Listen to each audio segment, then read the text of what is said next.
E é extraordinário saber que Lucas deixou para nós escrito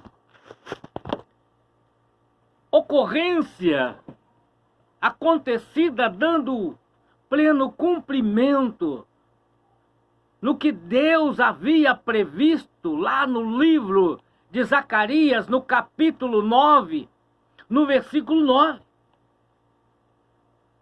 O que nós estamos contemplando e lendo nas Sagradas Escrituras, no Evangelho segundo São Lucas, no capítulo 19, a partir do versículo 28, é um pouco da realidade do tempo de Jesus, previsto por Deus, em que Jesus estava como homem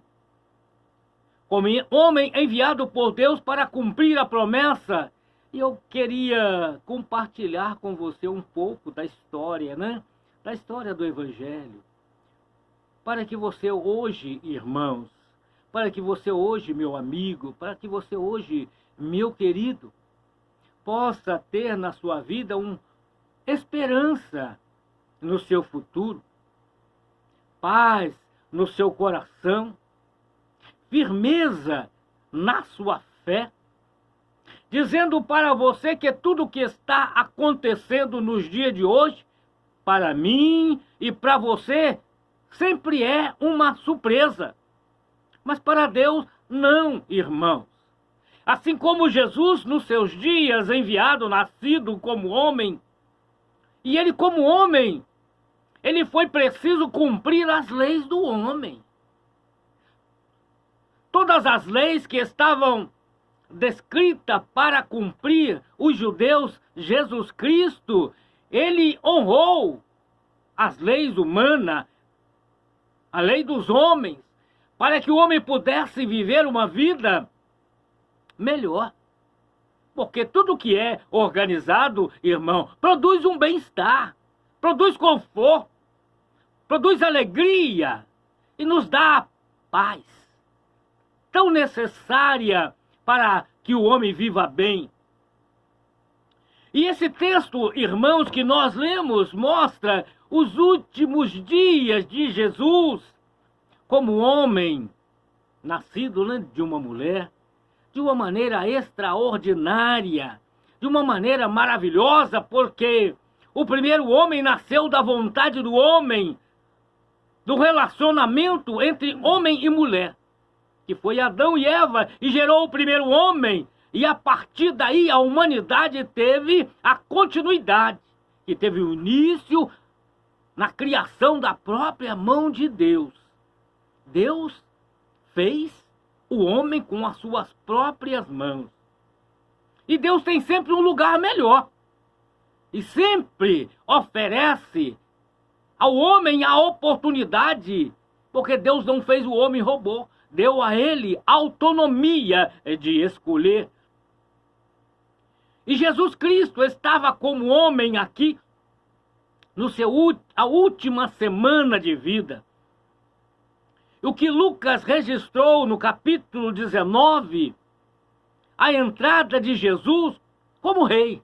Olha que coisa extraordinária, porque Isaías havia previsto em Isaías 62, como no livro de Zacarias, no capítulo 9, que mostrava a Jesus um homem, o rei dos reis e senhor dos senhores, como rei, não como rei humano, que tem domínio sobre os homens, através de normas, regras e imposição que o homem é obrigado, assim como eu disse no começo, que Jesus até os 30 anos, ele não tinha liberdade porque ele precisava obedecer, estava sujeito, segundo a lei, estava sujeito a obedecer aos seus pais. E Jesus assim o cumpriu e teve com paciência, embora, irmão, os seus irmãos sempre tentava convencer, porque Jesus teve 4 irmãos, E algumas irmãs, filha de Maria, com José. né? E ele tentava convencer para que nas festas em que os judeus, cumpridores da lei, participavam em Jerusalém, saía da sua cidade natal, de Nazaré, aonde eles moravam, ia até Jerusalém para poder cumprir a determinação da lei, que eles cumprissem a festa no tempo determinado. E os seus irmãos, que eram filhos de Maria, dizia para ele: vai, você não pode estar fazendo estas coisas sem que o mundo conheça. Vai para as grandes cidades e procura apresentar-se no meio do povo para que eles conheçam os seus feitos. Jesus disse: mas ainda não é chegado o meu tempo. O seu tempo é sempre presente, o seu tempo é hoje, mas o meu tempo ainda não é chegado. E nós estamos vendo aqui o que Lucas escreveu, que havia chegado o tempo da manifestação de Jesus como Filho de Deus. Embora ele fosse judeu, cumpridor da lei, e ele vai então para Jerusalém.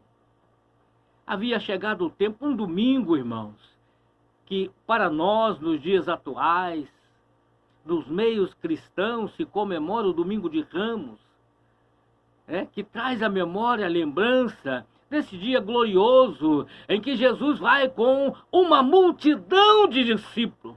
Havia quase 3 anos que ele havia começado o seu ministério e passado por todas as províncias, todas as vilas,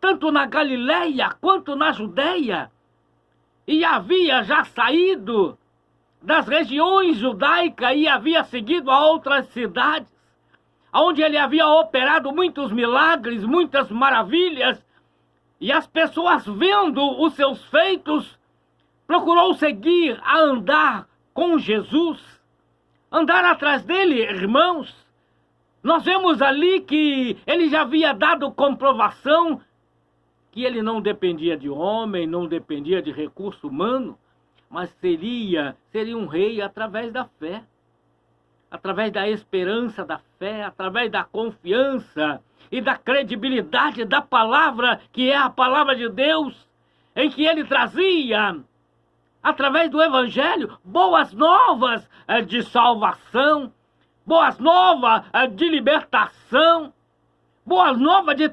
transformação, irmão, de vida. As pessoas que estavam doentes, através da fé, pode encontrar a libertação. Aqueles que estão presos nos vícios, nas drogas, aqueles que estão presos no engano, na mentira, na falsidade, no engano, pode alcançar libertação através da palavra de vida, que é do Evangelho de Jesus Cristo. E uma grande multidão o acompanhava, e ele sabia que havia chegado a hora em que ele precisava se manifestar a todos os homens como Filho de Deus, enviado para a salvação, enviado para a libertação, para trazer esperança, aonde ele trazia um reino que não é comida, que não é bebida, mas é amor e paz, é graça, é unção, é esperança de vida, é convicção através da fé e confiança em Jesus Cristo, porque ele é a palavra, porque a palavra nos diz, João escreveu, que no princípio era o verbo estava com Deus e o verbo era Deus, e ele aqui representado fisicamente com a palavra. E ele então começa a mostrar quem ele era. Ele chama 2 dos seus discípulos e manda que ele fosse até a cidade vizinha, que estava próxima ao Monte das Oliveiras. E ele diz, entrai na cidade de Betfagé e lá encontrareis 2 jumentos. Um jumento de carga com os seus filhos, seu filhote, trazei-no. E que se alguém perguntar por que você está pegando esses 2 jumentos, você lhe dirá, o mestre está precisando, ele disse, mister, o mestre está precisando dele agora para poder cumprir o que foi dito pelos profetas. o que está registrado nas Escrituras, no livro dos profetas, para que possa cumprir a palavra. E eles então já sabiam, porque Deus, irmão, não faz nada. A Bíblia é muito clara que Deus não faz nada sem antes avisar os teus servos. Os dias atuais tem muitas pessoas que parecem que fica surpreendida com os fatos, com as ocorrências, com as coisas que estão acontecendo. Mas aqueles que conhecem a Deus sabem, porque Deus sempre lhe fala. Deus sempre lhe avisa. Nós não conseguimos falar nem fazer nada sem primeiro receber de Deus a orientação, a instrução, ser direcionado, ser conduzido e receber a palavra da vida. A palavra que deve ser transmitida, a palavra que deve ser anunciada para aqueles que darão ouvido. Porque muitos têm ouvido e não ouvem. Muitos ouvem o barulho da palavra e não dão credibilidade. Mas aquele que crê faz como fez aqueles 2 discípulos. Acreditou e fez conforme Jesus o havia falado. Ao encontrar os 2 jumentos como havia previsto, Jesus, ele solta o jumento. E quando os proprietários vêm até ele, ele diz para ele: o mestre está precisando agora. E quando ele chega com o jumento, eles tiram a sua parte da sua roupa, coloca sobre o jumentinho. E coloca Jesus sobre ele, e a multidão de discípulos vem atrás, louvando ao Senhor. Olha que coisa interessante, irmãos. Quando eles veem, porque, irmãos, os discípulos de Jesus conhecem a palavra de Deus. Não foi por acaso que aquela multidão de discípulos praticaram, fizeram estas coisas, tirando a sua roupa de sobre si, que eles transportavam com ele, e colocaram sobre o jumento, e assentaram a Jesus, porque ele conhecia, irmãos, conhecia a história bíblica, que já estava previsto que estas coisas aconteceriam. Então eles fizeram acontecer o que estava escrito. Não se envergonharam de cumprir a palavra. Embora havia no meio deles muitos sábios chamados homens de posse, homem rico que eram os fariseus, homens religiosos da época, que tinha domínio sobre o povo através de imposição, da interpretação da lei mosaica, em que obrigavam a eles a fornecer a eles os recursos necessários financeiros, e que pudessem obedecê-lo sem questioná-lo, tirando deles a liberdade que era os fariseus, os religiosos da época. Então eles verem os discípulos de Jesus recebendo, conhecendo a palavra de Deus e cumprindo ali o que estava escrito nos livros dos profetas. Eles colocam a sua roupa, assentam a Jesus e venham junto. Os que estavam à frente vinham adorando ao Senhor, vinha bendizendo a Deus, vinha glorificando a Deus, tanto aqueles que estavam ao lado de Jesus, quanto aqueles que vinham após dele. E a multidão, vendo em que estava vindo o seu mestre, o seu Senhor, o seu rei, começou a cortar ramos de flores, ramos de árvores, e fazer adiante de Jesus, colocando as suas vestes para que, como um tapete, recebendo o seu rei, pudesse entrar na cidade de Jerusalém e ser reconhecido como Rei dos Reis e Senhor dos Senhores, Criador de todas as coisas, Deus Todo-Poderoso. Então, os religiosos da época, que eram os fariseus, e os mestres da lei, que eram os saduceus, começaram a dizer para Jesus: repreenda o mestre, não está ouvindo o que eles estão falando?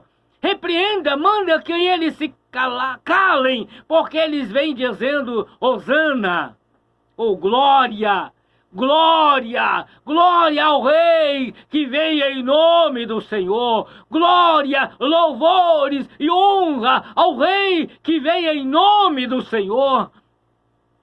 E os fariseus começaram então a falar com Jesus: repreenda o Senhor, não está ouvindo o que eles estão falando? Isto é blasfêmia, façam com que ele se cale. Então Jesus olha para eles. Jesus olha para ele com aquele olhar, né? Olhar de misericórdia. E ele diz, e eles disseram: mestre, a multidão. Alguns dos fariseus: mestre, repreende o seu discípulo. E Jesus, respondendo a ele, disse-lhe: digo-vos que se eles se calarem, as próprias pedras clamarão. Eu quero parar aqui alguns minutinhos, irmãos, para trazer à memória os fatos, as ocorrências, as coisas que estão acontecendo nos nossos dias. Antigamente, irmão, era comum você ver nas praças, nas ruas, nas avenidas, muitos servos de Deus andando, trazendo panfletos e falando com as pessoas a respeito do projeto de salvação, da operação de Deus para a libertação. E tudo isso parece, com o decorrer do tempo, tem se diminuído. Muitas pessoas não se ouvem mais através do rádio, não tem tempo para o rádio. E na televisão é um preço muito alto para se poder propagar, anunciar e dizer boa nova de salvação, porque o custo é muito alto. E muitas pessoas encontram dificuldade. O evangelho, irmãos, não está como no princípio sendo anunciado. E vem se cumprindo o que Jesus preveu. Porque como os cristãos estão se calando diante das circunstâncias, a própria pedra, a própria natureza, estão no mundo inteiro ocorrendo catástrofes, calamidades, de maneira em que não há uma explicação humana para as coisas que estão acontecendo. O homem estão se justificando por causa da camada de ozônio que está sendo diminuída. Mas não é não, irmão. Quando eu estava lendo esta palavra, eu pude comprovar o cumprimento cabal, real e verdadeiro das coisas que estão acontecendo no mundo atuais. Tantas calamidades, tantas mortes. Tudo vem ocorrendo, irmão, por causa da incredulidade. Porque o homem de Deus tem ficado calado. Em muitos países, as portas estão fechadas para que o povo não receba a palavra da salvação, para que eles não recebam a palavra e venham conhecer o Filho de Deus, assim como estavam ali os fariseus, os saduceus, falando com Jesus para que mandasse os discípulos de Jesus que parasse de adorar a Deus, que parasse de proclamar a majestade do Filho de Deus enviado por Deus para a libertação, para a salvação, para a purificação de todos os pecados, para que todos pudessem ter vida. Mas Jesus disse para ele: olha, se eles se calarem, as pedras clamarão. O que nós temos visto nos dias atuais, irmãos? Não se pode mais pegar um aparelho, colocar um microfone e ficar pelas praças pregando o evangelho, porque está impedido pela lei dos homens. Algumas pessoas que estão envolvidas até se diz religioso, praticante de uma religião, mas não são seguidores de Jesus Cristo, não são discípulos de Jesus Cristo. E as leis promulgadas no país, tanto no nosso quanto em muitos outros, impedem que haja liberdade de anunciar, de proclamar ao Rei dos Reis e Senhor dos Senhores, aquele enviado por Deus para a libertação de todos os povos. E eu quero, irmãos, finalizar esta mensagem, que assim como Jesus estava descendo, chegando em Jerusalém, e ele vendo a cidade tão bonita, uma cidade onde Deus tem feito tudo para preservar o seu povo, mas é um povo que não estão recebendo a Jesus como seu Senhor, como seu Salvador. Dão ouvido a tantos fatos, tantas histórias, tanto engano, tanta mentira, tanta falsidade, que Jesus chorou olhando a cidade e disse que aquela cidade não seria próspera e não seria permanente, não seria eterna, porque o inimigo das nossas almas iam levantar trincheira, ia circular, ia fechar, ia destruir, e não ficaria ali pedra sobre pedra. Existem duas ocasiões em que estas coisas irão acontecer. Primeiro aconteceu no ano 70, depois de Cristo, aonde o exército comandado por Tito destruiu praticamente toda a cidade, colocou fogo em toda a cidade, destruindo tudo. E a segunda fase vai acontecer no período da grande tribulação, quando Cristo vier e buscar a sua igreja, vier buscar a mim, buscar a você, meu irmão, que são discípulos de Jesus, são seguidores de Jesus, que ouve a sua palavra, que dá credibilidade à sua palavra e coloca a sua vida não pautada na condição física humana, não na capacidade humana, mas através da fé, que aos olhos do mundo é ignorância, é estupidez. Quantos não dão mais valor à palavra, que é a Bíblia Sagrada, e não tem mais em sua mão, e começa a colher alguma coletânea através da mídia, e tem em seu celular, e não consegue ler, e não consegue valorizar mais a palavra de Deus? Mas eu digo para você, que esse mesmo Rei, Jesus Cristo, que foi preciso provar a morte, eu quero explicar isso para você. Não vou deixar passar em branco. Ele foi preciso provar a morte. Como isso, irmão? Olha, ele não nasceu como nasceu todos os seres humanos. Ele nasceu com a ação do Espírito, dando início à construção de uma nova criatura. Nasceu de novo, nasceu da água, batizado por João Batista, e nasceu do Espírito, porque foi gerado pela ação e graça do Espírito Santo, e tornou-se o primeiro, glórias a Deus, nova criatura. E aqueles que se tornam nova criatura em Cristo Jesus, a morte não tem poder sobre ele, assim como Jesus foi provado na morte. Aos olhos humanos, ele entregou o seu Espírito a Deus, foi depositado no sepulcro, mas ao terceiro dia ressuscitou e está vivo, e se manifestou entre nós, os seus discípulos, e ele continua cumprindo a tua palavra, que ele disse: eis que estou convosco todos os dias, até a consumação do século. Assim também nós, irmãos, que nos tornamos nova criatura, nascemos de novo.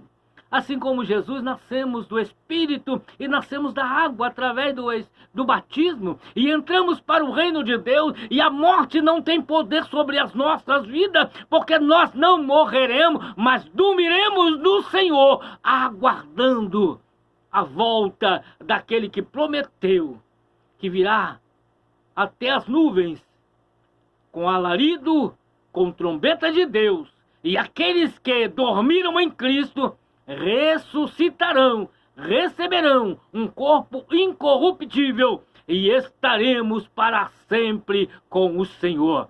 Esta é uma palavra de esperança, uma palavra de vida, uma palavra de compreensão, irmão, no que está escrito no Evangelho de segundo São Lucas, no capítulo 19, do versículo 28 até ao versículo 44. É o evangelho da salvação, o evangelho da libertação, o evangelho que pode dar vida abundante. E eu creio que Deus tem para você algo muito melhor para a sua vida. Você possa também receber nesta manhã esta palavra de esperança, esta palavra de vida e ser abençoado em nome de Jesus.